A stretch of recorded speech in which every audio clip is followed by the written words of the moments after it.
Hey everybody, welcome back to Tim Travels. It's Terry, your host.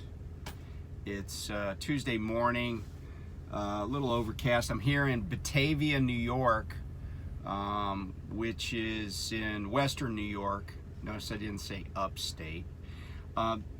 Batavia is on, it's kind of between Rochester and Buffalo, right off the New York State Thruway.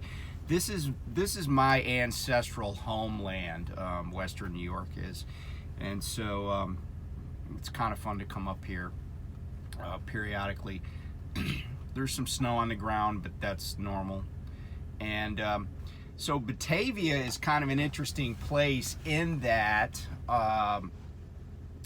Batavia was kind of the place that the Dutch, or the Holland Land Company, which was a Dutch business, operated out of, and basically sold millions of acres of land. And so a lot of western New York kind of emanates from Batavia.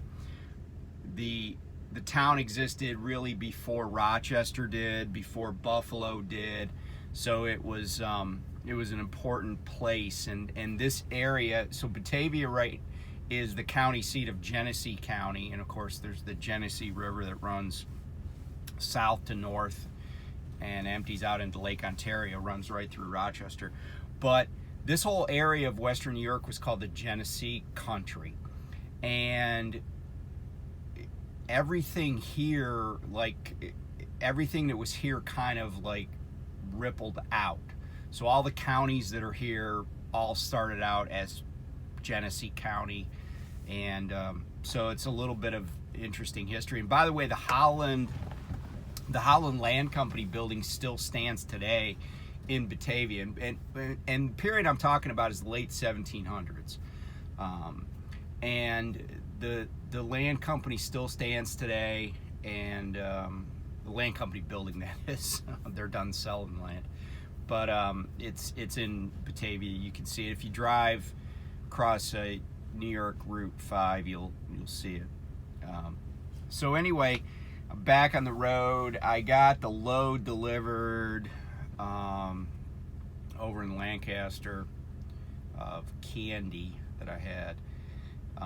But I do have a load going, this load that I'm picking up right now is going down to Kentucky, so I'll be able to get Paul back on the truck probably sometime tomorrow.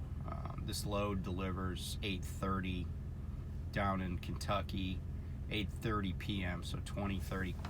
So I titled this video, Maybe Lyle Was Right. And Lyle refers to Lyle of No Hippie Trucking and Transportation. You should check out his channel if you haven't. He's a good friend, and he's always got some interesting insights. And congrats to him. He's just taken delivery of his second truck, so he's building his fleet, and I'd like to emulate that at some point. Probably by the end of this year, I'll be ordering a truck. Because like I said, in the past, this lease is 100 weeks long, so it'll be time to place an order by probably around Christmas. So anyway, one of the things that he said in the past is that when he comes back out on the road after being home for a while, he feels like he needs to go back through PSD. And I always thought he was just kind of doing that kind of tongue-in-cheek. But last night I got a door assignment when I went to the Tops DC, and they're like, go to door 108. I'm like, okay. And they're like, standard stuff, pull your seal, open the doors, back in, and then take your paperwork over to this office. So I do that, but I pull up to door 108, and there's like nobody within, I think there's one trailer sitting by itself 2 doors away, and then there's nothing really on the other side, like for quite a ways. And I'll be damned if it didn't take me like 6 tries to back into that stupid door. I mean, I swung out. I thought I was set up okay. I was way off.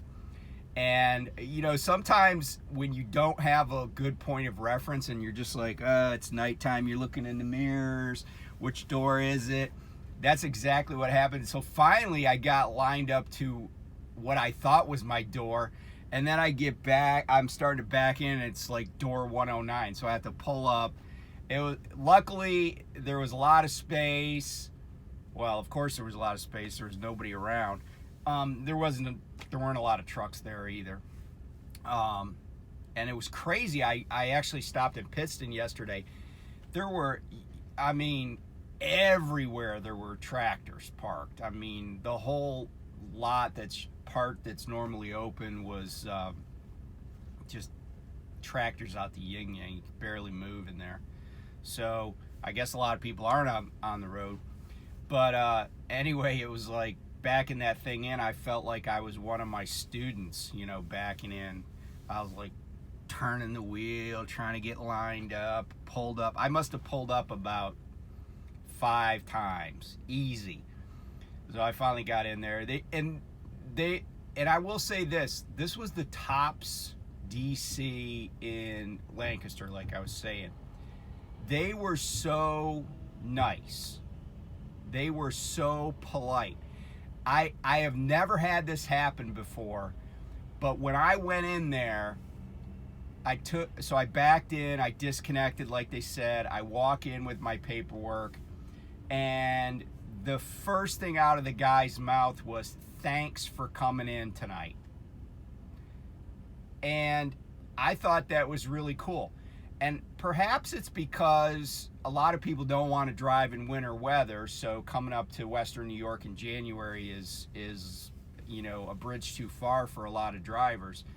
But the guy expressed to me that he appreciated that I drove a truckload of whatever they needed, in my case candy, to his facility.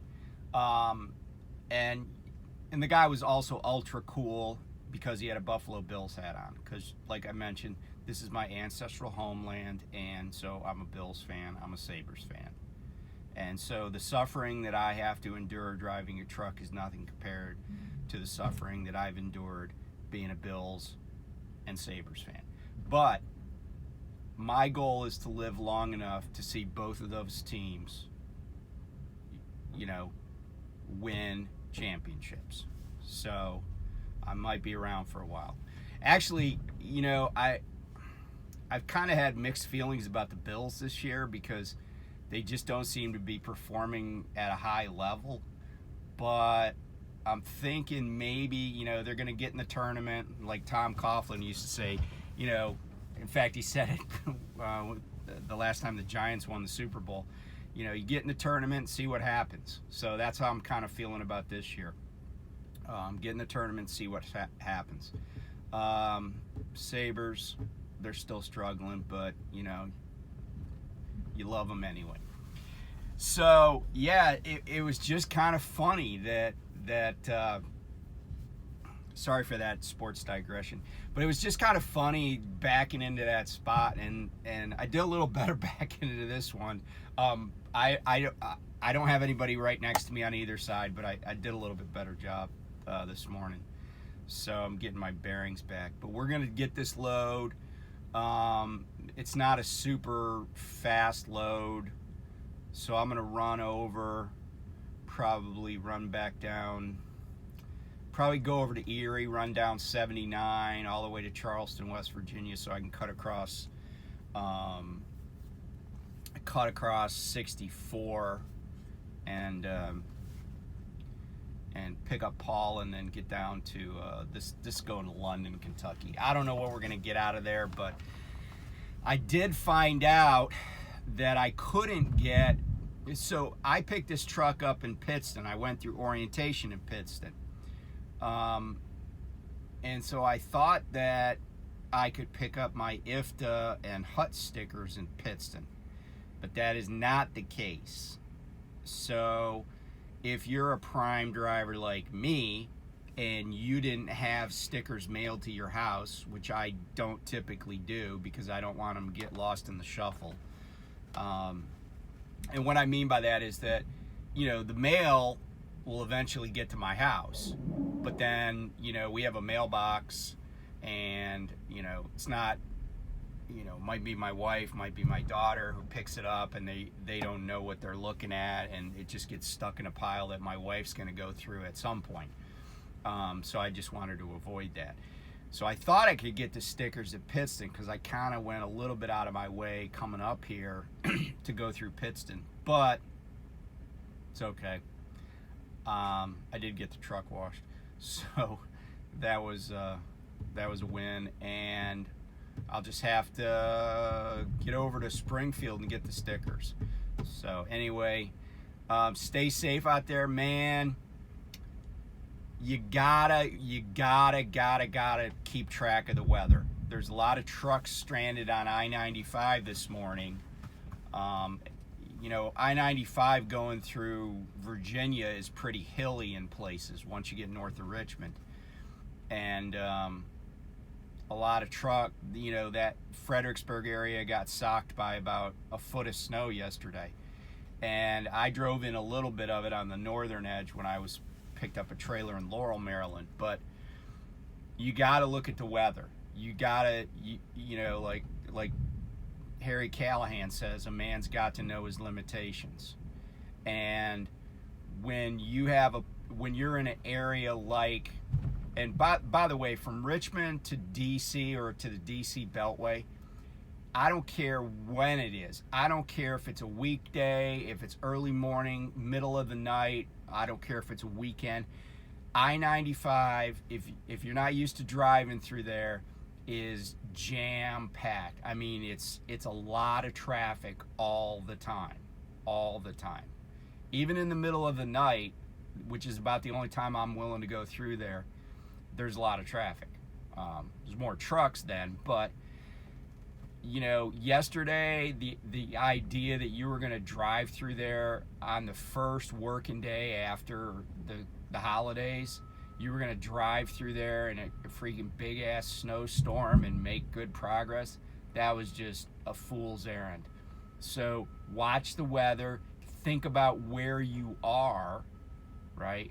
Think about, you know, all the factors that go into making a trip easy or hard. And you know, I would have